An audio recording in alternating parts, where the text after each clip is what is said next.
اللہ اللہ اللہ اللہ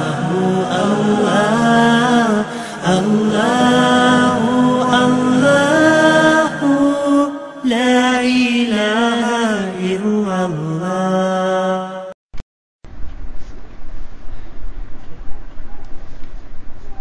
بسم اللہ الرحمن الرحیم. الحمد للہ نحمده ونستعینه ونستغفره ونؤمن به ونتوکل علیہ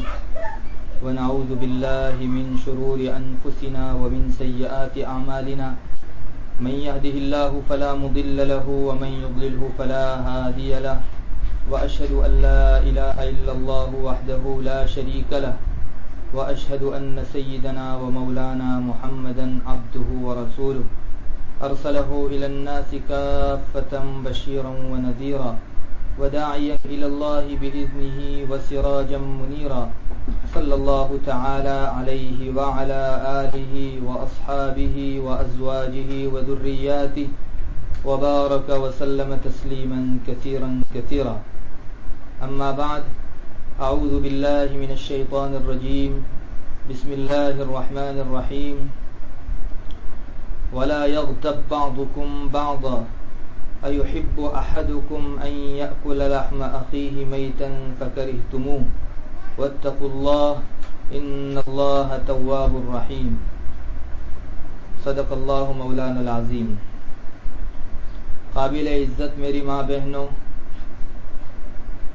اس سے پہلے آپ کو یہ معلوم ہو گیا کہ میں نبی کریم صلی اللہ علیہ وسلم کے ایک خاص ارشاد کی روشنی میں آپ ماں بہنوں کے سامنے شریعت کی باتیں ذکر کر رہا تھا، اور اس ارشاد کا خلاصہ کچھ اس طرح سے ہے کہ آپ صلی اللہ علیہ وسلم ایک مرتبہ عید کی نماز پڑھ کر تشریف لے جا رہے تھے. راستے میں عورتوں کے مجمع پر سے آپ کا گزر ہوا. آپ نے ان عورتوں کو خطاب کر کے فرمایا کہ تم عورتیں زیادہ صدقہ کیا کرو،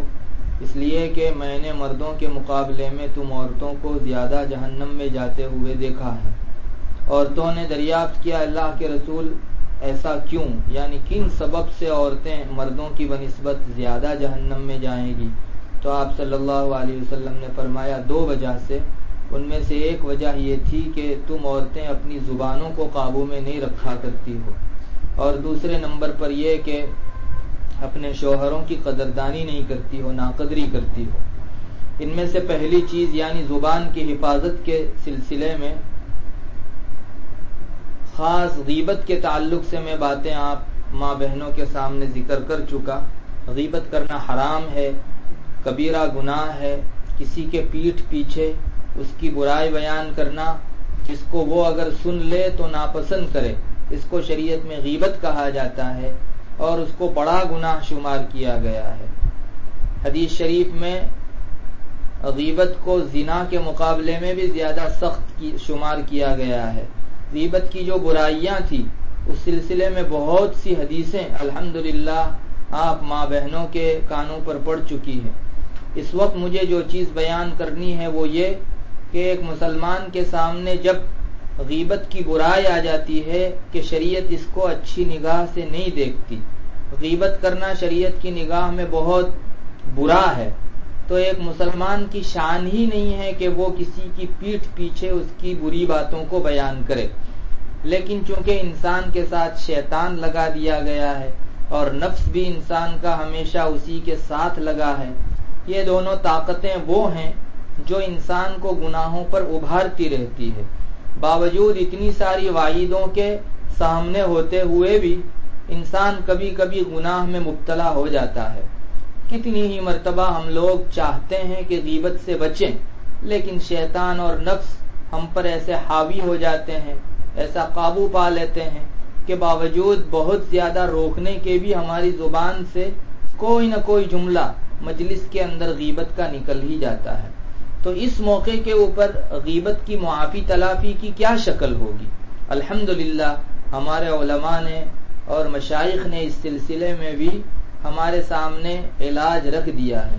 ضرورت ہے اس پر عمل کرنے والوں کی. گناہ سے کوئی آدمی پاک نہیں، ہر انسان ہر بشر گناہ کرتا ہے، حضرات انبیاء علیہ السلام ہی وہ ہیں جو کبھی گناہ نہیں کرتے، یعنی نبوت ملنے سے پہلے بھی نہیں اور اس کے بعد بھی نہیں، چھوٹا گناہ بھی ان سے سرزد نہیں ہوتا اور بڑا گناہ بھی نہیں، یہ معصوم ہوا کرتے ہیں۔ ان کے علاوہ اور جتنے بھی بشر ہیں، انسان ہیں، سب کے سب چپ کرنے والے، خطا کرنے والے، گناہ کرنے والے، سب سے نافرمانیاں سرزد ہوتی رہتی ہیں۔ اس لیے یہ تو بشری تقاضا ہے، انسان کی فطرت میں اللہ نے نیکی کرنے اور برائی کرنے دونوں جذبات رکھ دیے ہیں۔ اس لیے کبھی کبھی انسان نیکیوں کے جذبے میں آ کر بھلائیاں کر بیٹھتا ہے اور کبھی کبھی برائیوں کے جذبات سے دب کر برائی اور گناہ کر بیٹھتا ہے۔ اسی لیے رسول اللہ صلی اللہ علیہ وسلم نے حدیث شریف میں فرمایا، کلکم خطاؤن، تم میں سے ہر انسان خطا کرنے والا، گناہ کرنے والا ہے۔ انسان میں فطرت ہی رکھ دی گئی ہے، لیکن خطا کرنے والوں میں بھی بہتر وہ آدمی ہے جس کے متعلق آپ نے فرمایا وخیر الخطائین التوابون، جو لوگ خطا اور گناہ کرنے والے ہیں ان میں سب سے بہتر وہ ہے جو گناہ ہو جانے پر، چک ہو جانے پر، نافرمانی کر بیٹھنے کے اوپر اللہ تعالیٰ سے معافی تلافی کر لے، سب سے بہتر وہ آدمی شمار کیا گیا ہے۔ اب ہم میں سے کون آدمی ہے، کون مرد ہے، کون عورت ہے جس سے دن بھر میں کئی گناہ صادر نہ ہوتے ہوں؟ بہت سے گناہ ہم سے جانے انجانے میں شعوری طور پر، لا شعوری طور پر سرزد ہو ہی جاتے ہیں، لیکن ہم میں سے بہتر آدمی وہ ہے جو گنہگار تو ہے لیکن اللہ تعالیٰ سے اپنا معاملہ صاف کر لیتا ہے، معافی تلافی، توبہ اور استغفار کر لیا کرتا ہے۔ یہ مومنوں کا شیوا ہے اور اللہ تعالیٰ نے اس کی تعریف کی ہے کہ جو لوگ گناہ کرتے ہیں اللہ تعالیٰ کے پاس اپنے گناہوں کا استغفار کر لیتے ہیں۔ اور دنیا میں ایسے بھی لوگ ہیں جیسے کفار ہیں جن کے پاس ایمان نہیں ہے، وہ بھی گناہ کرتے ہیں، مومن بھی گناہ کرتے ہیں، لیکن مومن اور کافروں میں فرق یہ ہے کہ مومن لوگ گناہ کرنے کے بعد اس پر اڑ نہیں جاتے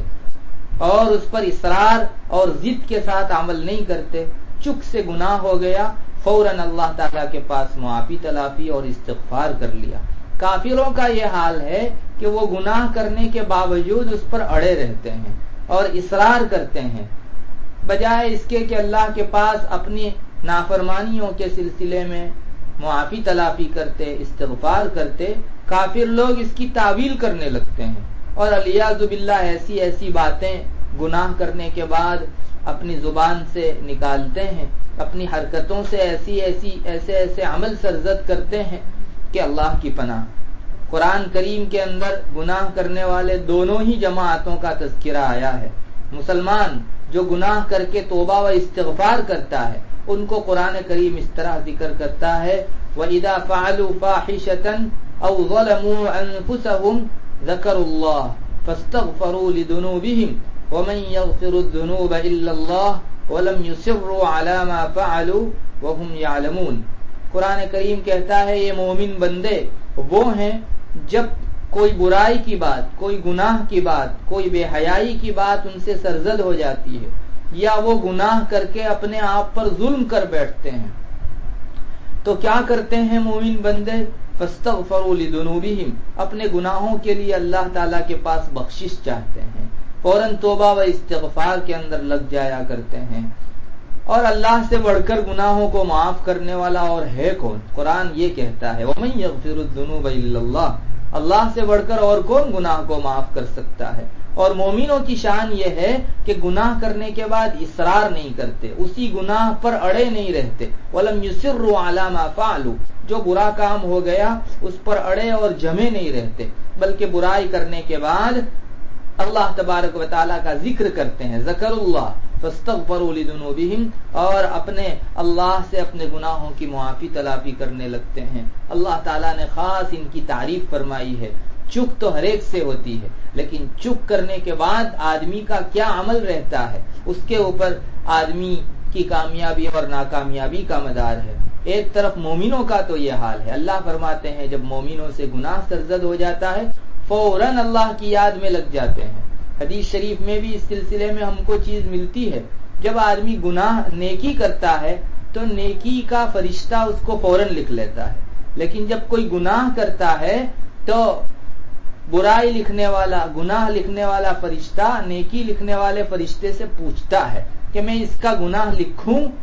تو نیکی لکھنے والا فرشتہ جو دونوں میں امیر ہوتا ہے وہ یہ کہتا ہے کہ نہیں ابھی مت لکھو، ہو سکتا ہے یہ آدمی اللہ کا ذکر کر لے۔ اگر کچھ گھڑیوں میں انسان اللہ کا ذکر کر لیتا ہے، گناہ ہو جانے کے بعد، چھوٹا گناہ ہو جانے کے بعد اللہ کا ذکر کر لیتا ہے تو وہ گناہ سرے سے اعمال نامے کے اندر لکھا ہی نہیں جاتا۔ استغفار کر لیتا ہے، توبہ کر لیتا ہے تو وہ گناہ لکھا ہی نہیں جاتا۔ جب لکھا ہی نہیں گیا تو آئندہ اس کو اس گناہ کے مٹانے کی فکر کرنے کی بھی ضرورت نہیں ہے۔ بہرحال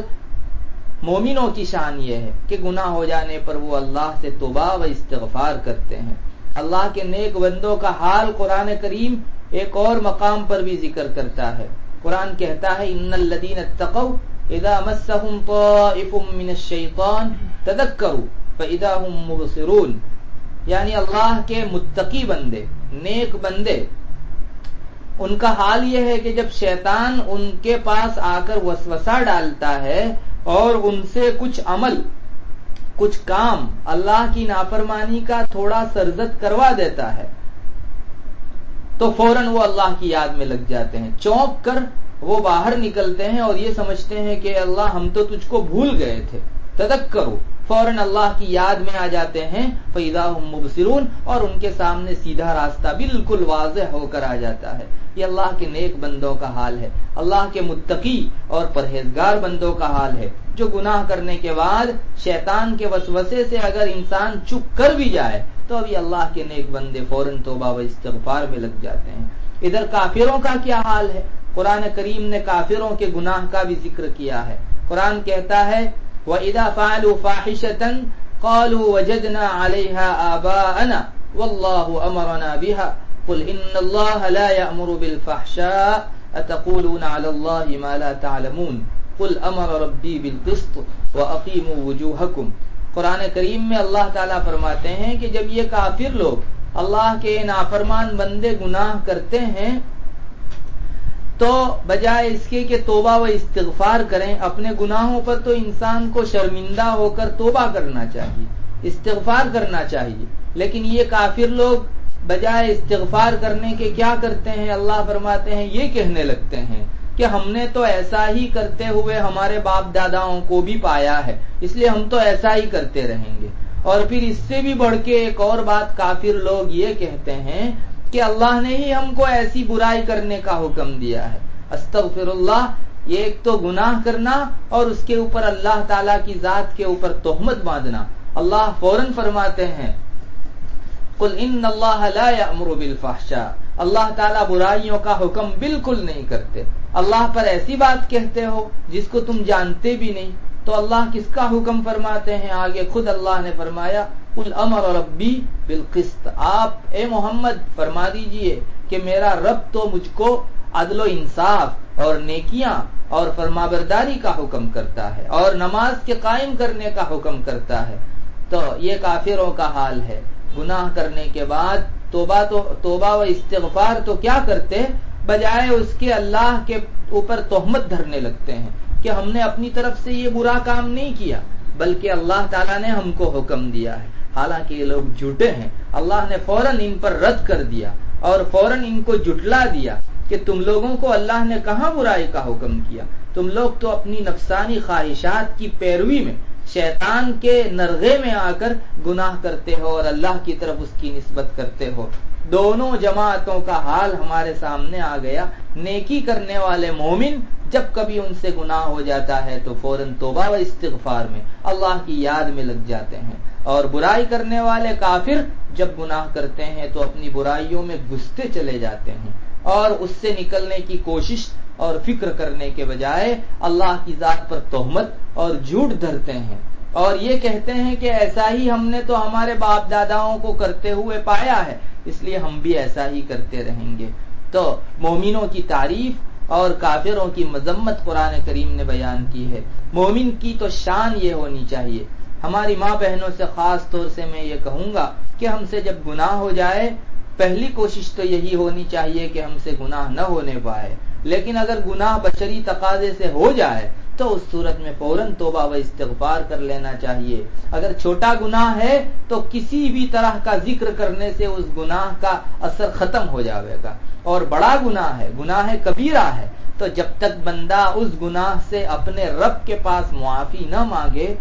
اور ندامت اور شرمندگی اور دل سے معافی تلافی نہ کر لے، اس وقت تک بڑا گناہ معاف نہیں ہوتا. حدیث شریف میں آتا ہے جب انسان بڑا گناہ کرتا ہے تو اس کے دل پر ایک داغ لگ جاتا ہے، توبہ و استغفار کر لیتا ہے وہ داغ ختم ہو جاتا ہے، نہیں کرتا تو اس کے دل کے اوپر وہ داغ کالا باقی رہ جاتا ہے. دوسرا گناہ کرتا ہے تو دوسرا داغ پڑ جاتا ہے. یہ بڑے گناہوں کا اثر ہے، انسان کے دل کے اوپر داغ پر داغ، داغ پر داغ پڑتے رہتے ہیں، اور آخر ایک حالت ایسی آ جاتی ہے کہ انسان گناہ کرتے کرتے اور توبہ نہ کرتے ہوئے ایک دن ایسی حالت پر آ جاتا ہے کہ اس کا پورا دل کالا ہو جاتا ہے. یعنی اب اس کو اللہ کے پاس توبہ کی بھی توفیق نہیں ہوتی. اور کتنا برا مقام ہے یہ، ایک انسان گناہ کرے لیکن توبہ کی توفیق ہو تو کسی نہ کسی دن اس کا دل سفید ہو جاوے گا، لیکن توبہ کی توفیق جس سے چھین لی گئی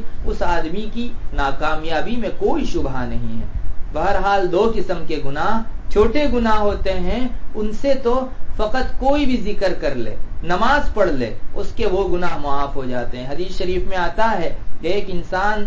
جب کوئی نماز پڑھتا ہے، اس نماز کے بعد گناہ کرتا ہے، تو دوسری فرض نماز جب پڑھنے کے لیے جاتا ہے تو اس نماز کی وجہ سے ان دونوں نمازوں کے درمیان چھوٹے چھوٹے جتنے بھی گناہ اس نے کیے ہوں سب کے سب نماز کی برکت سے معاف ہو جاتے ہیں. لیکن بڑے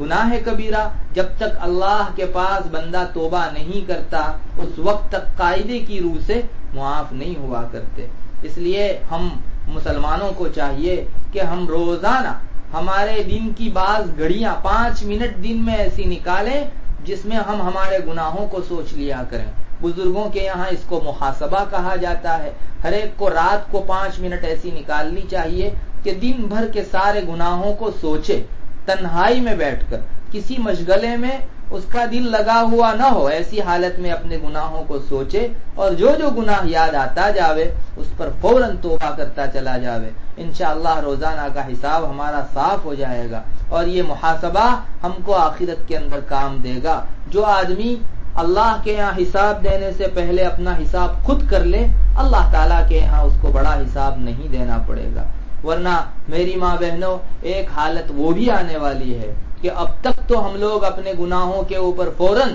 اللہ سے توبہ و استغفار کر کے ہمارا گناہ اعمال نامے میں سے مٹا سکتے ہیں، لیکن ایک دن وہ بھی آئے گا جب ہم توبہ کرنا چاہیں گے ہماری توبہ قبول نہیں ہوگی. چنانچہ انسان کو جب غرغرے کی حالت ہو جاتی ہے، یعنی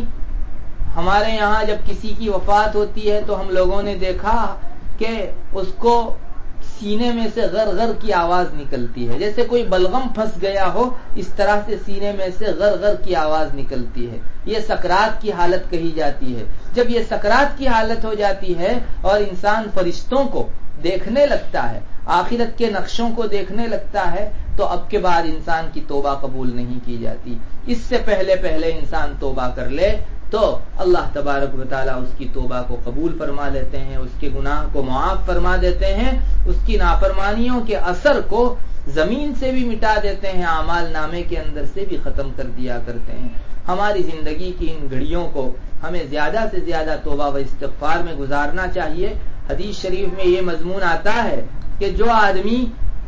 اس سے خوش ہونا چاہے کہ کل قیامت کے دن اپنے اعمال نامے کو دیکھ کر اس کے چہرے پر خوشی آوے تو اس کو چاہیے کہ وہ زندگی میں زیادہ سے زیادہ مرتبہ استغفار کیا کرے. ہمارے لیے کیا مشکل ہے، چلتے پھرتے اللہ سے استغفار کرتے رہیں، استغفر اللہ پڑھتے رہیں، یہ کہتے رہیں اے اللہ معاف فرما، اے اللہ معاف فرما. اپنے گناہوں کو یاد کر کے نماز کے بعد معافی مانگے، چلتے پھرتے کام کے درمیان میں استغفار پڑھتے رہیں. انشاءاللہ کل محشر میں جب ہمارے سامنے ہمارا اعمال نامہ رکھا جائے گا ہمارے جی کو خوشی ہوگی کہ چلو بہت سے گناہ تھے لیکن استغفار کی بھی اللہ نے توفیق دی، جن استغفار کی برکت سے اللہ نے سارے گناہوں کی سیاہی کو ختم کر دیا ہے. بہت ضرورت اس بات کی ہے کہ ہم لوگ اپنی زندگی کی مختلف گھڑیوں کے اندر توبہ اور استغفار کرتے رہیں، اللہ سے اپنی معافی تلافی کرتے رہیں۔ کوئی ضروری نہیں کہ آپ عربی زبان ہی کے اندر توبہ و استغفار کریں،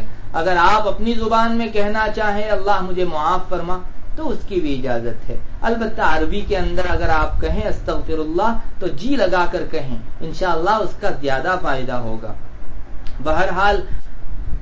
گناہ کرنے کے موقع سے بندہ فوراً استغفار کر لے۔ اب غیبت اگر کسی آدمی نے کر لی دوسرے کی تو اس کی تلافی کی کیا شکل ہوگی، اس کے تدارک کی کیا شکل ہوگی، اللہ تبارک و تعالیٰ کے یہاں اور اس بندے کے کیے ہوئے گناہ کو ختم کیسے کیا جا سکتا ہے۔ ہمارے علماء نے اس سلسلے میں بھی ہمارے سامنے تفصیل رکھی ہے۔ میری ماں بہنوں، ہم لوگ ان علاجوں کو غور سے سنیں اور اپنی زندگیوں میں عمل کے اندر لے آئیں۔ اگر ہم سے آج تک بہت زیادہ غیبت ہو چکی ہے تو مایوس ہونے کی ضرورت نہیں ہے، اللہ تعالیٰ نے ہمارے لیے گناہوں سے بخشش کا دروازہ بھی کھول دیا ہے۔ حدیث شریف میں یہ مضمون آتا ہے کہ جس وقت اللہ تعالیٰ نے شیطان کو اپنے دربار سے بھگا دیا، اس وقت شیطان نے اللہ سے خطاب کر کے کہا تھا، اے اللہ، آپ کی عزت و جلال کی قسم،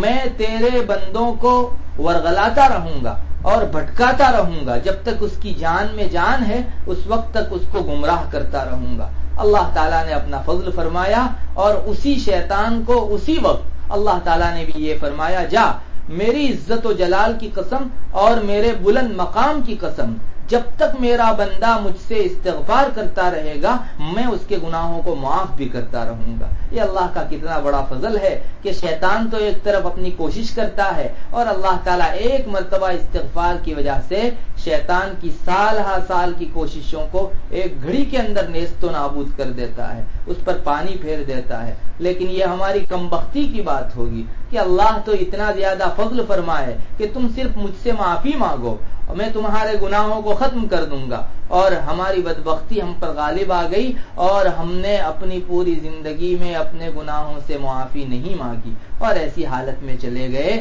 کہ یہ سوچتے رہے کل استغفار کر لیں گے، پرسوں توبہ مانگ لیں گے، مرنے سے پہلے پہلے جو ہے معافی تلافی کر لیں گے، اور اچانک موت نے آ دبوچا، انسان اس دنیا سے چلا گیا۔ اس کو حسرت رہ جائے گی، کتنا سستا سودا تھا، صرف استغفر اللہ پڑھ لیتا، اپنے گناہوں سے معافی مانگ لیتا اور مجھ کو آخرت میں حساب نہ دینا پڑتا۔ بس امید کے اوپر انسان ٹالتا رہا اور یہاں تک کہ موت آ گئی، انسان نے موت کو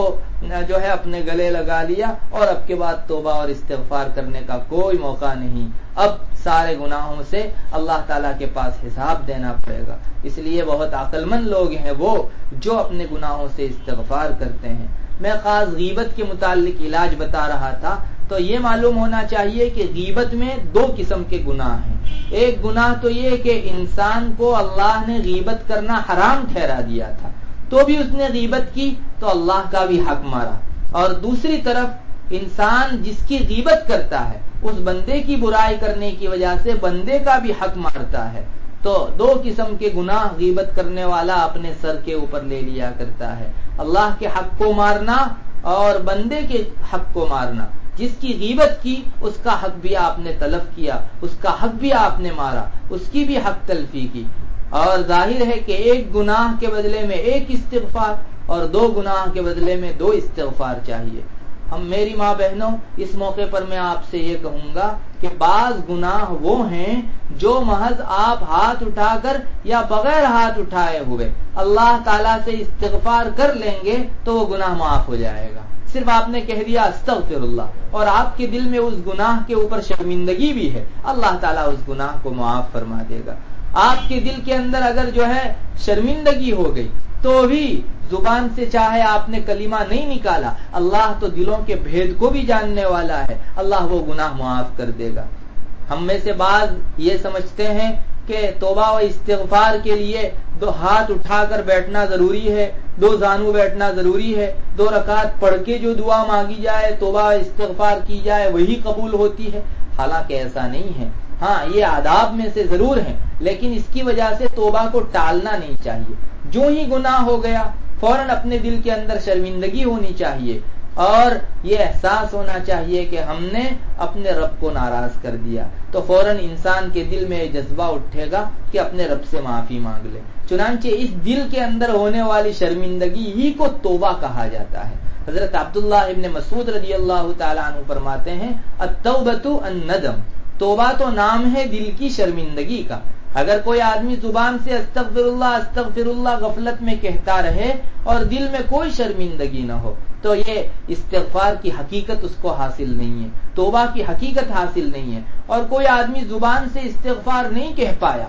دل کے اندر شرمندگی ہو گئی، ندامت ہو گئی، اپنے گناہ کرنے کے اوپر اس کو جو ہے شرمندگی کا احساس ہوا، بس یہ چیز توبہ ہو گئی۔ آپ نے اس کے ساتھ ساتھ اللہ سے زبان سے بھی استغفار کر لیا تو نور علی نور، اللہ کے یہاں یہ گناہ بالکل ختم ہو جائے گا۔ اس لیے بعض گناہ تو وہ ہیں جن گناہوں میں آپ استغفار کر لیں تو آپ کا یہ استغفار کرنا جو ہے کافی ہو جائے گا۔ جیسے آپ کے دل کے اندر کسی مسلمان کے سلسلے میں بدگمانی آ گئی کہ فلاں مسلمان ایسا ہے، تو یہ بدگمانی اللہ تعالیٰ کے حق کو مارنا ہے، بدگمانی کرنا گناہ ہے۔ اگر انسان اللہ سے استغفار کر لے یہ گناہ ختم ہو جاوے گا۔ کسی سے آپ کے دل کے اندر حسد پیدا ہو گئی، آپ نے عمل سے ابھی اس حسد کا اظہار نہیں کیا، صرف دل میں کسی کے بارے میں حسد ہو گئی کہ فلاں کے پاس یہ نعمت ہے،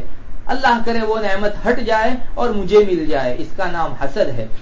اس حسد کو بھی بڑا گناہ شمار کیا گیا ہے۔ اگر انسان صرف استغفار کر لے، توبہ کر لے تو یہ حسد کا گناہ معاف ہو جائے گا۔ لیکن بعض گناہ وہ ہیں جو فقط توبہ و استغفار سے معاف نہیں ہوتے، بلکہ ان میں جو گناہ کیا ہے اس گناہ کی تلافی کرنے کی ضرورت پڑا کرتی ہے۔ جیسے ہم میں سے کسی ماں بہن کی نماز چھوٹ گئی، 5 نمازیں 6 نمازیں کسی کی چھوٹ گئی، اب وہ اللہ کے پاس توبہ و استغفار کرتی رہے کہ اللہ مجھ سے نماز چھوٹ گئی ہے، مجھے معاف فرما دے، استغفار کرے۔ اللہ کے یہاں یہ استغفار کافی نہیں ہے، بلکہ اس کو حکم دیا جاوے گا کہ پہلے اپنی چھوٹی ہوئی نمازوں کی قضا کرو اور تب جا کے اللہ سے استغفار کرو۔ جب تک نمازوں کی قضا نہیں ہوگی اس وقت تک فقط اللہ کو یہ کہتے رہنا استغفر اللہ، اللہ کے یہاں وہ گناہ معاف نہیں ہوگا۔ کسی کے روزے چھوٹے ہوئے ہیں، وہ روزوں کی قضا کرنے کے بجائے صرف استغفار کرتا رہے تو علماء نے لکھا ہے کہ اس کا استغفار کافی نہیں ہے۔ روزوں کے چھوڑنے کا گناہ اس کے سر کے اوپر جوں کا توں باقی رہے گا، بلکہ اس کو چاہیے یہ کہ وہ پہلے توبہ و استغفار کرے اور تب جا کے اللہ تعالیٰ کے پاس معافی مانگے۔ کسی نے پچھلے سالوں کی زکوٰۃ نہیں دی ہے تو اس آدمی کو فقط توبہ و استغفار کرنا کافی نہیں، بلکہ پہلے جتنی زکوٰۃ کی رقم نکالنی باقی ہے اسے نکال دو، تب جا کے اللہ سے استغفار کرو کہ اللہ مجھے ہر سال نکال دینی چاہیے تھی، میں نے اپنی کوتاہی اور غفلت کی وجہ سے نہیں نکالی، تو معاف فرما دے۔ تو بعض گناہ وہ ہیں جن میں فقط توبہ اور استغفار کافی نہیں ہے۔ اسی طرح بندوں کے حق میں بھی ایسا ہے، جن میں آپ فقط اللہ کے پاس ہاتھ اٹھا کر توبہ استغفار کر لیں وہ کافی نہیں ہے۔ ان میں سے ایک گناہ غیبت کا بھی ہے۔ غیبت آپ نے کسی کی اور اس کو وہ خبر پہنچ گئی سامنے والے کو کہ آپ نے غیبت کی ہے، تو آپ کو اس سے جا کر معافی مانگنا بھی ضروری ہے۔ اس لیے ہم لوگوں کو زیادہ سے زیادہ کوشش تو یہی کرنی چاہیے کہ ہم لوگوں کی زبان سے غیبت نکلے ہی نہیں، چونکہ ایک مرتبہ کسی کی غیبت کر ڈالی تو پھر معافی تلافی کرنا بڑا مشکل ہو جاتا ہے۔ ہم ہی اپنے گریبان میں منہ ڈال کر دیکھ لیں، ہم میں سے کتنے ہی ہیں ہم لوگ خود دوسروں کی غیبت کرتے ہیں، لیکن ہمیں کب توفیق ہوتی ہے کہ ان کے پاس جا کر اپنا گناہ ختم کروا لیں، اپنے اس گناہ کے اوپر جو ہے معافی تلافی کر لیں۔ حالانکہ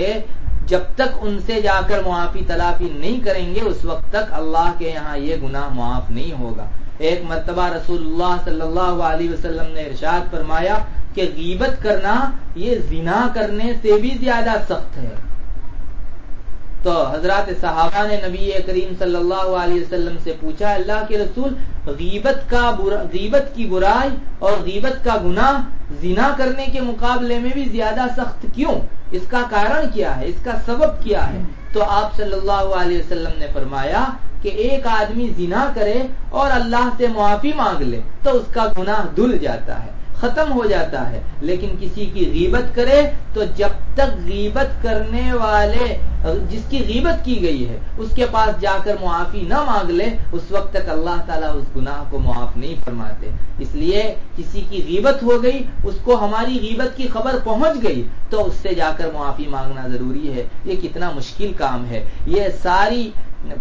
جو ہے بد اخلاقیاں اور یہ ساری پریشانیاں ہم نے ہی اپنے سر اٹھائی ہے. یہ اس لیے پریشانی آئی کہ ہم نے تھوڑے سے وقت کی لذت پانے کے لیے ہماری مجلس کو غیبت سے گرما دیا. اگر ہم لوگ قابو پا لیتے ہمارے جذبات پر اور غیبت نہ کرتے تو اس کا موقع ہی نہ آتا کہ ہمارے اعمال نامے میں برائی لکھی جاتی اور اس بندے سے جا کر ہم کو معافی تلافی کرنی پڑتی. لیکن ہم لوگ نادان ہیں، اتنے بڑے گناہ کو بہت خوشی سے کر لیا کرتے ہیں. بہت عقل مند آدمی وہ ہے جو گناہ ہی نہ کرے تاکہ معافی کا بھی موقع ہی نہ ہو اور اس کے پاس جا کر معافی تلافی کر سکے نہ کر سکے اس کی پریشانی سے بھی وہ نجات پا جائے. اس لیے سب سے بہتر راستہ تو یہی ہے کہ ہم لوگ غیبت ہی نہ کریں. جب کوئی ہماری مجلس میں غیبت شروع کر دے ہم اس کو روک دے کہ غیبت نہ کرو، اللہ کا گناہ ہے. غیبت کرنے والا بھی گنہگار ہے، غیبت کا سننے والا بھی گنہگار ہے. قرآن کریم میں رسول اللہ صلی اللہ علیہ وسلم کو کہا گیا کہ اللہ کے رسول آپ جب لوگوں کو دیکھو کہ وہ غیبت کرنے لگتے ہیں مجلس میں تو اس مجلس میں اب یاد آنے کے بعد مت بیٹھو، وہاں سے اٹھ کر چل دو، اس لیے کہ یہ گناہ کی مجلس ہے اور گناہ کی مجلس میں بیٹھنا جائز نہیں ہے. تو اگر کوئی آدمی کسی کی غیبت کرتا ہے تو اس میں دو حق مارتا ہے. ایک تو اللہ کا بھی حق مارتا ہے اور اللہ کا حق مارنے کی تلافی یہی ہے، اس کا علاج یہی ہے کہ اللہ سے توبہ و استغفار کر لو، شرمندگی اپنے دل کے اندر لے آؤ اور اللہ سے کہو اے اللہ میں نے تیرے منع کرنے کے باوجود غیبت کر لی، تو مجھے معاف کر دے. اور چونکہ دوسرا بندے کا بھی گناہ وہ مارتا ہے، بندے کا بھی حق مارتا ہے، بندے کا بھی گناہ کرتا ہے، اس لیے انسان کو اس بندے کے پاس جا کر بھی معافی مانگنے کی ضرورت پڑے گی. کسی کی غیبت ہو جاتی ہے تو اس وقت توبہ اور استغفار کا طریقہ کیا ہوگا، اس سلسلے میں ہمارے علماء کے درمیان اختلاف ہوا ہے. اگر کسی آدمی نے دوسرے کی غیبت کی، ہماری ماں بہنوں میں سے بعض نے دوسری بہنوں کی غیبت کی، تو بعض علماء تو فرماتے ہیں کہ بس اللہ تعالیٰ سے ہاتھ اٹھا کر توبہ اور استغفار کر لو، وہ گناہ معاف ہو جائے گا. حضرت حسن بصری کا یہی کہنا ہے کہ اس کے پاس جا کر معافی تلافی کرنے کی ضرورت نہیں، آپ فقط اللہ کے پاس ہاتھ اٹھا کر دعا مانگ لو اور استغفار کر لو، توبہ کر لو، اللہ آپ کی اس غیبت والے گناہ کو معاف فرما دیں گے. دوسرے بعض علماء نے بھی جو ہے اسی طرح کی بات کہی ہے. چنانچہ حضرت عبداللہ ابن مبارک رضی اللہ تعالیٰ عنہ فرماتے ہیں کہ تم سے اگر کسی کی غیبت ہو جائے تو اسے خبر نہ کرو، بس تم اللہ تعالیٰ سے توبہ و استغفار کر لو، تمہاری یہ غیبت کا گناہ ختم ہو جائے گا. بعض علماء یہ فرماتے ہیں کہ نہیں، فقط توبہ و استغفار نہیں بلکہ جس کی غیبت کی ہے اس کی تعریف کر دو اور اس کے لیے دعائیں مغفرت کر دو تو تمہارا غیبت کا گناہ معاف ہو سکتا ہے. اس طرح کہنے والے مجاہد ہیں. مجاہد جو بہت بڑے عالم گزرے ہیں، مفسر گزرے ہیں، وہ فرماتے ہیں کہ اگر تم سے کسی کی غیبت ہو گئی تو تم اس کی تعریف بھی کر دو، تمہارا گناہ ختم ہو جائے گا اور اس کے لیے دعا کر دو. اتنی سی چیز کر لینے کی وجہ سے غیبت کا گناہ معاف ہو جائے گا. یہ دوسری جماعت ہے جو یہ کہتی ہے کہ غیبت میں جو ہے تعریف کرنے سے اور اس کی اچھائی اور وکھاڑ کرنے سے گناہ معاف ہو جایا کرتا ہے. تیسری جماعت وہ ہے جو یہ کہتی ہے کہ آپ نے جس کی غیبت کی اسے خبر پہنچی ہو یا نہ پہنچی ہو، دونوں صورتوں میں اس کے پاس جا کر معافی تلافی کرنا ضروری ہے. آپ نے کسی کی پیٹھ کے پیچھے اس کی بات کی، غیبت کی، برائی بیان کی، تو اس کے پاس جاؤ جس کی غیبت کی ہے اور اس سے معافی تلافی کرو. اسے آپ کا غیبت کرنے کی خبر پہنچی ہو یا نہ پہنچی ہو، دونوں صورت میں وہاں جا کر آپ کو معافی مانگنا ضروری ہے. بعض علماء یہ فرماتے ہیں کہ نہیں، سامنے والے کو اگر خبر پہنچ گئی ہے تو وہاں جا کر معافی مانگنا ضروری ہے، اور اگر خبر نہیں پہنچی تو یہیں بیٹھے بیٹھے آپ اللہ تعالیٰ سے توبہ اور استغفار کر لو، آپ کا گناہ غیبت والا ختم ہو جائے گا. لیکن ان سب میں بہتر بات وہی ہے جس کو علماء نے ذکر فرمایا ہے. صحیح بات یہ ہے کہ آپ جس کی غیبت کر رہے ہیں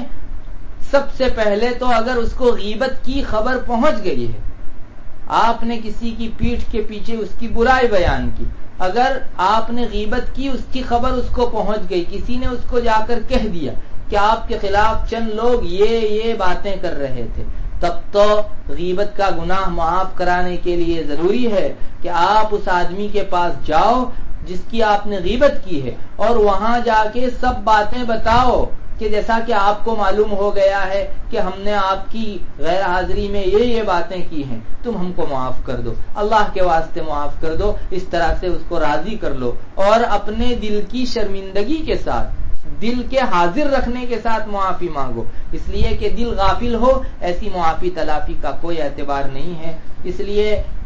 پہلی صورت یہ ہے، صحیح بات پہلی صورت میں یہ ہے کہ جس کی آپ نے غیبت کی، اس کو اگر آپ کی غیبت کی پوری تفصیل معلوم ہو چکی ہے تو آپ اس کے پاس جائیں گے اور وہاں اس کی جتنی بھی غیبت کی ہے ان کو بتائیں گے اور ایک ایک بات کے اوپر اس سے معافی مانگ لیں گے، تب جا کے غیبت کا گناہ آپ سے ہٹے گا۔ دوسری صورت یہ ہے کہ اگر آپ نے کسی کی غیبت کی لیکن کون کون سی باتوں کی غیبت کی اس کا پتہ سامنے والے کو نہیں چلا، بس اس کو اتنا معلوم ہوا کہ میرے خلاف میری پیٹھ کے پیچھے فلاں لوگوں نے میری باتیں کی ہے، کون کون سی باتیں اس کی تفصیل معلوم نہیں ہوئی ہے، تو علماء نے لکھا کہ غیبت کرنے والے آدمی کو چاہیے کہ جس کی غیبت کی ہے اس کے پاس جا کر صرف اتنا کہہ دے کہ ہم نے تمہاری غیبت کی ہے، گناہ ہو گیا ہے ہم سے، تم ہم کو معاف کر دو۔ ساری تفصیل کہ کیا کیا غیبت کی اور کیا کیا باتیں کی وہ بتانے کی ضرورت نہیں ہے،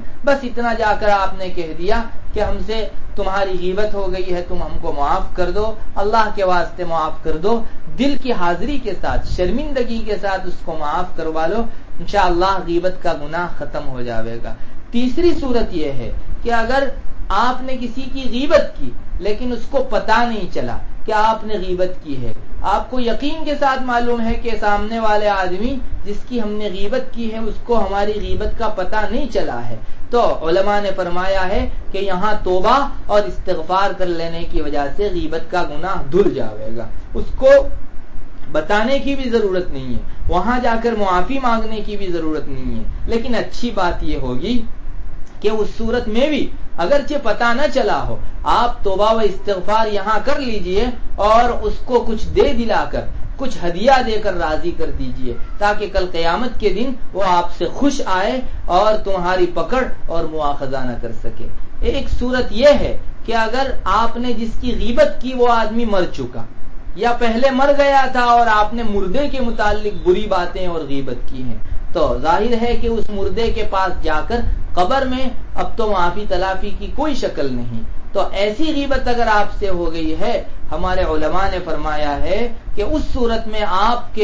آپ کو ضروری ہے کہ آپ کچھ پڑھ کر اس کو بخش دیجئے اور اس کے لیے توبہ و استغفار کر دیجئے، بس اتنا کرنے کی وجہ سے اللہ تعالیٰ کل قیامت کے دن اس کو آپ سے خوش کر دیں گے اور وہ اپنی غیبت کا بدلہ کل قیامت کے دن آپ سے نہیں مانگے گا۔ یہ ساری صورتیں ہیں، اگر جس آدمی کے لیے آپ غیبت کر رہے ہیں وہ آدمی بہت دور ہے، اس سے ملاقات نہیں ہو پا رہی ہے جس کی آپ معافی مانگ سکیں، یا بہت دور ہونے کی وجہ سے آپ کی بات چیت کا بھی کوئی موقع نہیں، تو اس کے لیے بھی آپ یہاں تعریف کر دیں، استغفار بھی کر دیں اور کچھ پڑھ کر وہ زندہ جس کی غیبت کی ہے یا مردہ اس کو بخش دیجئے، اس کو بخشنے کی وجہ سے اللہ تعالیٰ اس کو راضی فرما دیں گے۔ لیکن یہ سب کرنا ضروری ہے، اگر کوئی انسان ان سب چیزوں کو نہیں کرتا اور یوں ہی اپنے سر کے اوپر غیبت کا گناہ لے کر جائے گا، کل پہاڑوں جتنے گناہ لے کر آنے والے لوگ بھی محشر میں موجود ہوں گے اور تب اللہ تعالیٰ کے یہاں حساب دینا بہت مشکل ہو جاوے گا۔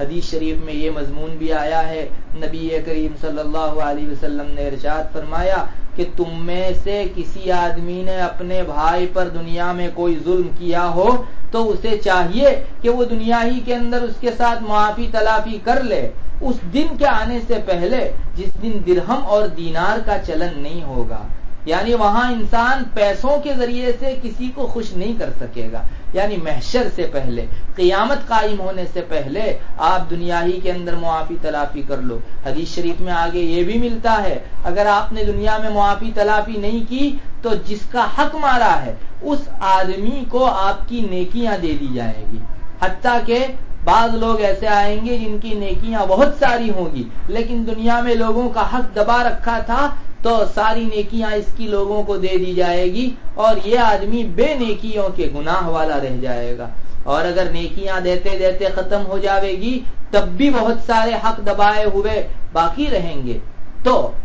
آپ کے سر ان لوگوں کے گناہ ڈال دیے جائیں گے۔ ظاہر ہے کہ اس آدمی سے بڑا مسکین کون ہے جو دنیا میں اپنے فائدے کے لیے بہت ساری نیکیاں کر گیا تھا، لیکن اس کی نیکیوں سے خود فائدہ اٹھانے کے بجائے دوسرے لوگ فائدہ اٹھا رہے ہیں اور دوسروں کے گناہوں کا وبال اسے بھگتنا پڑ رہا ہے۔ یہ اسی لیے کہ ہم نے دنیا کے اندر کوئی کام نہیں کیا، استغفار توبہ نہیں کی، معافی تلافی کی کوئی فکر نہیں کی۔ اللہ تعالیٰ قرآن کریم میں فرماتے ہیں یا ایھا الذین آمنوا انفقوا مما رزقناکم من قبل ان یأتی یوم لا بیع فیہ ولا خلۃ ولا شفاعہ والکافرون هم الظالمون۔ اے ایمان والو، تم اللہ کی راہ میں خرچ کر دو، اللہ کی راہ میں خرچ کیا کرو اس دن سے پہلے کہ جس دن لوگوں کے درمیان میں خرید و فروخت نہیں چلے گی اور نہ تو کوئی یاری اور دوستی وہاں کام دے گی اور نہ کسی کا سفارش کرنا کام دے گا، کافر لوگ ہی ظلم کرنے والے ٹھہریں گے۔ تو یہ کون سا دن ہوگا؟ یہ وہی قیامت کا دن، جس دن آپ ڈھیروں مال، پوری زمین سونے سے بھر کر بھی اگر کسی کو فدیے میں دینا چاہو گے فدیے میں قبول نہیں کی جائے گی، اس لیے کہ اس دن سونا چاندی، درہم دینار، روپیے اور پاؤنڈ کا چلن ہی نہیں ہوگا، بلکہ صرف اور صرف نیکیوں اور گناہوں کا چلن ہوگا۔ اس لیے زیادہ سے زیادہ نیکیاں کر کے جانے والے لوگ کامیاب ہوں گے، زیادہ سے زیادہ گناہوں سے بچ کر جانے والے لوگ کامیاب ہوں گے، زیادہ گناہ لے کر جانے والے ناکام ہوں گے، اور کم نیکیاں لے کر جانے والے لوگوں کے لیے بھی ہو سکتا ہے کہ پریشانیوں کا سامنا کرنا پڑے۔ اس لیے بہت ضرورت اس بات کی ہے کہ ہم لوگ غیبت ہو جانے کے موقع سے فوراً توبہ و استغفار کر لیں اور جس کی غیبت ہو گئی ہے اس کو راضی کرنے کی کوشش کریں، تاکہ یہ کل قیامت کے دن ہمارا دامن نہ پکڑے اور اللہ تعالیٰ کے یہاں ہمارے لیے ہماری کی ہوئی غیبت کا حساب دینا مشکل نہ ہو جائے۔ اللہ تبارک و تعالی ہم سب کو کہنے سننے سے زیادہ عمل کرنے کی توفیق دے۔ دعا کر لیجئے۔ اللهم انت السلام ومنك السلام تبارك يا ذا الجلال والاكرام اللهم فاطر السماوات والارض عالم الغيب والشهاده انت تحكم بين عبادك فيما كانوا فيه يختلفون اللهم صل على محمد وعلى ال محمد كما صليت على ابراهيم وعلى ال ابراهيم انك حميد مجيد اللهم بارك على محمد وعلى ال محمد كما باركت على ابراهيم وعلى ال ابراهيم انك حميد مجيد اللهم ربنا لا تزغ قلوبنا بعد إذ هديتنا وهب لنا من لدنك رحمة إنك أنت الوهاب ربنا اغفر لنا ولإخواننا الذين سبقونا بالإيمان ولا تجعل في قلوبنا غلا للذين آمنوا ربنا إنك رؤوف رحيم ربنا آتنا في الدنيا حسنة وفي الآخرة حسنة وقنا عذاب النار۔ اے اللہ ہمارے گناہوں کو معاف فرما، ہم لوگ بڑے گنہگار ہیں، بہت زیادہ خطا کار ہیں۔ اے اللہ آپ کے گناہ ہی گناہ کیے ہیں، ہمارے اعمال نامے کی طرف نظر کرتے ہیں تو سیاہی اور کالے پن کے علاوہ اور کچھ نظر نہیں آتا۔ اے اللہ ہم جو نیکیاں کرتے ہیں اس کا حال بھی ہمیں خوب معلوم ہے، ہم نماز میں رہتے ہیں اور دنیا بھر کے خیالات ہمیں آتے رہتے ہیں۔ یا الہ نماز بھی ہماری تو ایسی ہو جاتی ہے جو مستقل توبہ اور استغفار کی محتاج ہوتی ہے۔ یا الہ العالمین ہم لوگ تیرے سامنے نیک اعمال لے کر کیا آ سکتے ہیں؟ اے اللہ اگر تو اپنے فضل سے قبول فرما لے تیری مہربانی کی بات ہے۔ یا اللہ ہماری نیکیوں کو بلا کسی حق کے قبول فرما لے۔ اے اللہ برائیوں سے ہمیں پورا پاک صاف فرما دے۔ اے اللہ وفات سے پہلے، آنکھیں بند ہونے سے پہلے تیرے اور تیرے بندوں کے جتنے حقوق ہم نے پامال کیے ہیں ان سب کے ساتھ معاملے کی صفائی کر لینے کی توفیق مرحمت فرما دے۔ اے اللہ ہم نے تو تجھے ناراض کیا ہے۔ اے اللہ ہم تو آج ایسے گناہ میں مبتلا ہو گئے ہیں جن گناہوں کے کرنے کی وجہ سے پچھلی امتوں کو ہلاک کر دیا گیا تھا، اور اے اللہ ایک کے دکھ کے گناہ نہیں بلکہ برسر عام یہ گناہ ہونے لگے ہیں۔ اے اللہ یہ بہت بڑی کوتاہی ہے۔ اے اللہ ہم تیرا کھاتے ہیں، تیرا پیتے ہیں اور تیری جانب ہی اپنی ضرورت کے موقع سے متوجہ ہوتے ہیں، اور اے اللہ گناہ بھی تیرا ہی کرتے ہیں۔ اے اللہ دنیا کے ایک شیٹھ کی اگر کوئی نوکر 2-4 مرتبہ نافرمانی کرتا ہے تو کان پکڑ کے اس کو باہر کر دیا جاتا ہے. اے اللہ یہ تو تیری مہربانی ہے کہ ہم لوگ تیرا گناہ کرتے چلے جاتے ہیں اور تو اپنے انعامات کی بارش ہم پر برساتا چلا جاتا ہے. اے اللہ ہم جب چھوٹے تھے گناہ نہیں کرتے تھے, ان دنوں جیسے تو ہمیں کھانا کھلاتا تھا, آج گناہ کرنے کے باوجود بھی ہمیں تو ویسا ہی کھانا کھلا رہا ہے. اے اللہ یہ تیرا کتنا بڑا فضل ہے. اے اللہ اگر تو ہمارا کھانا روک دے, دنیا کی کوئی طاقت نہیں جو ہمیں کھانا کھلا سکے. اے اللہ ایک گھونٹ پانی کے ہم محتاج ہو جائیں اگر تو پانی کو روک دے. اے اللہ تیرا فضل ہے باوجود گناہوں کے تو ہمارے اوپر اپنا فضل فرماتا جاتا ہے. اے اللہ ایک فضل یہ بھی فرما دے کہ ہماری آنکھوں میں شرم ڈال دے, گناہ کرنے کے موقع سے آپ کی یاد دلا دے. اے اللہ ہمارا سب سے بڑا مرض اور سب سے بڑی بیماری یہی ہے کہ ہم تجھے بھولے ہوئے ہیں. اے اللہ ہم سے گناہ بھی اسی لیے سرزد ہوتے ہیں کہ ہم لوگ تجھے بھول جاتے ہیں. ہمیں یقین ہے کہ گناہ کے موقع سے اگر ہمیں یاد آ جائے کہ ہمارا ایک رب ہے تو ہم ہمارے گناہ کی طرف بڑھتے ہوئے قدم رک جائیں. اے اللہ ہم در حقیقت تجھ کو بھولے ہوئے رہتے ہیں. اے اللہ تو نے اپنے نیک بندوں کا حال قرآن میں ذکر کیا ہے کہ یہ لوگ جس وقت گناہ کرتے ہیں اور نادانی سے گناہ کے اندر لگ جاتے ہیں انہیں اللہ یاد آ جاتا ہے اور وہ لوگ اپنی آنکھوں کے سامنے سیدھے راستے کو برابر دیکھنے لگتے ہیں. اے اللہ کتنے پاکیزہ بندے ہیں تیرے. اے اللہ ہم لوگوں کو بھی ان پاکیزہ بندوں میں سے بنا دے. اے اللہ ہم لوگ بڑے گنہگار ہیں, بڑے خطاکار ہیں. تو اگر ہمارے گناہوں کو معاف نہیں فرمائے گا تو کل روز محشر ہمارے لیے حساب دینا بڑا مشکل ہو جائے گا. اے اللہ آج دنیا میں ہماری آفس کے اندر اگر کوئی سرکاری آدمی حساب آڈٹ کرنے کے لیے آتا ہے ہمیں پسینہ ہو جاتا ہے. اے اللہ زندگی بھر کا حساب دینے کے موقع سے کتنی زیادہ پریشانی لاحق ہوگی. اے اللہ تو اپنا فضل فرما دے, ہمارے سارے گناہوں کو معاف فرما دے. اے اللہ تیرے فضل کے ہم محتاج ہیں. اے اللہ ہم جب چھوٹے تھے ایک لقمہ اپنے منہ سے اتار نہیں سکتے تھے, اس وقت بھی تو نے ہی رزق دیا. یا رازق الطفل الصغیر, ایک چھوٹے سے بچے کو تو ہی رزق دیتا ہے جو ایک گھونٹ پانی اپنی ماں سے نہیں مانگ سکتا, لیکن یا اللہ تو نے اس کی روزی کا انتظام فرمایا. اے اللہ ہم بھوکے ہیں, اے اللہ تیری محبت کے بھوکے ہیں, اے اللہ تیرے عشق کے بھوکے ہیں. اے اللہ ہمارے دل و دماغ کے اندر اپنے عشق کو بھر دے, اپنی محبت کو بھر دے, اپنی ذات عالی کے تعلق سے. اے اللہ ہمیں بڑا حظ وافر نصیب فرما, اپنی وابستگی نصیب فرما, اپنی ذات عالی کے ساتھ تعلق نصیب فرما, اپنا دھیان اپنا ذکر و فکر نصیب فرما, اپنا یقین نصیب فرما, ایمان و اسلام کی مضبوطی اور قوت نصیب فرما, نیکیوں کی توفیق, برائیوں سے بچنے کی سعادت نصیب فرما. اے اللہ برائیوں کے کرنے کی شقاوت سے ہماری پورے حفاظت فرما. اے اللہ یہ بہت بڑی بدبختی کا مقام ہے کہ ہم تیرا ہی کھا کر تیری ہی ذات سے ساری ضرورتیں پوری کر کر یا اللہ تیری ہی نافرمانی کریں. بہت برا مقام ہے. یا اللہ اس مقام بد سے ہمیں ہٹا کر نیکیوں اور اچھائی کے مقام پر پہنچا دے. اے اللہ ہمیں نواز دے, اے اللہ ہمیں محروم نہ فرما. اے اللہ جس وقت موت آئے ایسی حالت میں آئے کہ تو ہم سے راضی ہو, ہماری زبان پر تیرا کلمہ مبارک جاری ہو, ہمارے دل تیری ملاقات کے لیے تڑپ رہے ہوں, ہماری روح تجھ سے ملاقات کے لیے اچھل کر باہر نکلنے کو ہو.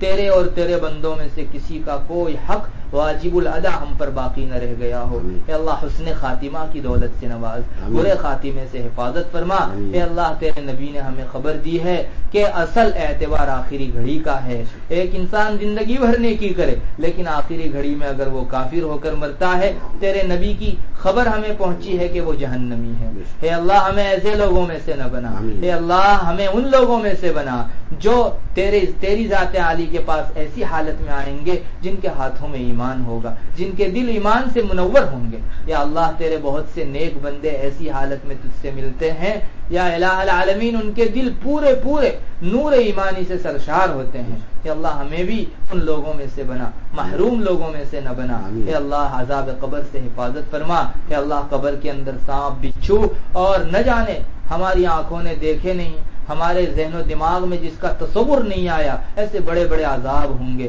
اے اللہ ہم آج دنیا میں سب کے پاس رہتے ہوئے ایک بیماری کو برداشت نہیں کر سکتے, وہاں کی تنہائی, وحشت اور اندھیرے کے اندر تیرے اتنے بڑے عذاب کو کیسے برداشت کر سکیں گے. یا اللہ تو ہی ہمارا سہارا ہو جا. اے اللہ ماں کے پیٹ میں جب ہم اندھیری کے اندر تھے تو تو ہی ہمارا سہارا تھا، اے اللہ تو ہی ہمارا مونس تھا، اے اللہ تو ہی ہمارا غمخوار و ہمدرد تھا، اے اللہ قبر کے اندر بھی ہمارے علماء نے فرمایا ہے رکھا جانا ایسا ہی ہے جیسے ماں کے پیٹ کے اندر رکھ دیا گیا، اے اللہ ماں کے پیٹ میں دنیا کے اندر انسان دنیا کے احکام کو جاری کروانے کے لیے آتا ہے، قبر کے اندر آخرت کے احکام جاری کروانے کے لیے پیٹ میں رکھا جاتا ہے، اے اللہ وہاں سے ہماری آخرت کا سفر شروع ہو جاتا ہے، اے اللہ تو مدد فرما دے، پل صراط کے اوپر سے آسانی سے گزار دے۔ ہمیں یہ خبر پہنچی ہے کہ پل صراط پر سے بہت سارے لوگ گزرتے گزرتے کٹ کے گر جائیں گے، بہت سارے لوگوں کو نیچے جہنم کے آنکڑے کھینچ کر اپنے اندر لے لیں گے، اے اللہ نیچے جہنم دہک رہی ہوگی،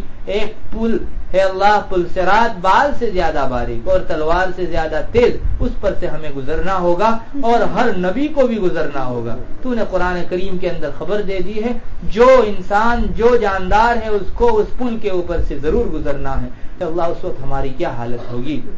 اے اللہ آج دنیا کے ایک اتنے بڑے پل پر سے جس پر سے ایک پورا انسان آسانی سے گزر جاوے، اگر کنویں پر رکھ دیا جائے اور ہم کو گزارنے کا حکم دیا جائے تو ہمارے دل کے اندر دھڑکنیں شروع ہو جاتی ہیں۔ اے اللہ اتنے بڑے جہنم کے گھڑے کے اوپر سے ہمارے گزرنے کی کیا حالت ہوگی۔ تیری نصرت چاہیے، تیری مدد چاہیے، اے اللہ ہم تو چھوٹے تھے اب ہیں اور آئندہ رہیں گے، تیری مدد کے ہمیشہ محتاج رہے ہیں اور رہیں گے۔ اے اللہ دنیا کے اندر تو ہمارا کوئی ظاہری تعاون کرنے والا بھی مدد کرنے والا بھی سامنے مل جاتا ہے، اللہ آخرت میں تو ظاہراً باطناً ہر طرح تیرے ہی سہارے ہوں گے، اے اللہ اس کے علاوہ اور کوئی سہارا نہیں ہوگا۔ اے اللہ تو مدد فرما دے، اے اللہ بے حساب و کتاب جنت الفردوس نصیب فرما، اے اللہ ان بندوں میں سے بنا جن کا ذرہ بھر حساب نہیں لیا جائے گا، اے اللہ حساب یسیر ہمارا لے لے۔ اے اللہ تیرے نبی نے ہمیں خبر دی ہے کہ جس سے تو نے پوچھنا شروع کر دیا اس کی گت بن جائے گی اور اس کی آ بنے گی، یا اللہ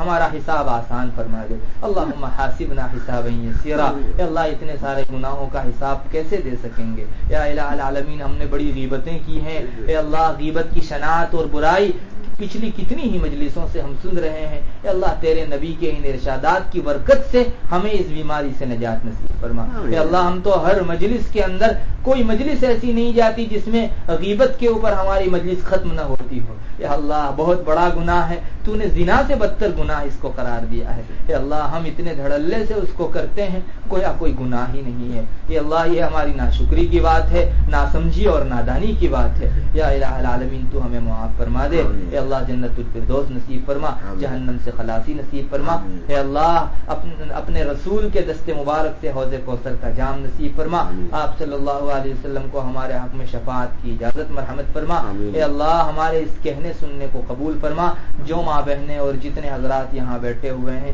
سب کے دلوں کی جائز تمنائیں پوری فرما، ہمارے بیماروں کو شفا نصیب فرما، جو جس ضرورت کے اندر مبتلا ہو اس کی ضرورت کو پوری فرما، مسلمان دنیا کے کسی کونے کے اندر جس پریشانی کے اندر مبتلا ہو اس کی پریشانی کو دور فرما۔ اے اللہ ہم نے تجھے ناراض کر کے پوری دنیا کے غضب کو اپنے سر پر لے لیا ہے، یا اللہ ہمیں سمجھ جانے کی توفیق دے دے، اے اللہ آج بھی فقط ہم تیرے نام لیوا ہیں، عمل کے اعتبار سے اگرچہ کورے ہیں لیکن پھر بھی دنیا ہم سے اس لیے دشمناوٹ رکھتی ہے کہ یہ اللہ والے کہے جاتے ہیں، اے اللہ اگر ہمارے اندر سیرت آ جائے گی، صورت کے ساتھ ساتھ ہمیں سیرت میسر ہو جائے گی، اے اللہ تب ہماری بلندی کا کیا عالم ہوگا، یا الہ العالمین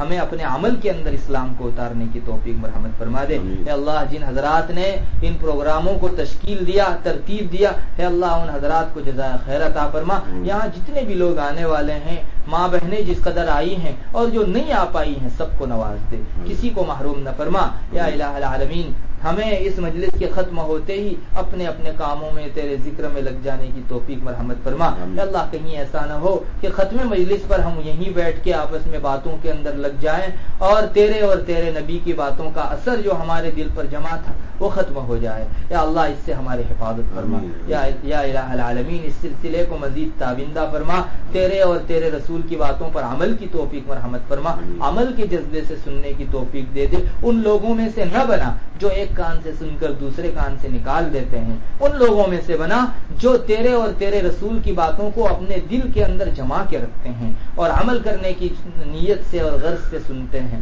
اللہم انا نسألک من خیر ما سألک منہ نبیک محمد صلی اللہ علیہ وسلم ونعوذ بک من شر ما استعاذ منہ نبیک محمد صلی اللہ علیہ وسلم. انت المستعان وعلیک البلاغ ولا حول ولا قوة الا باللہ. سبحان ربک رب العزة عما یصفون وسلام علی المرسلین والحمد للہ رب العالمین برحمتک.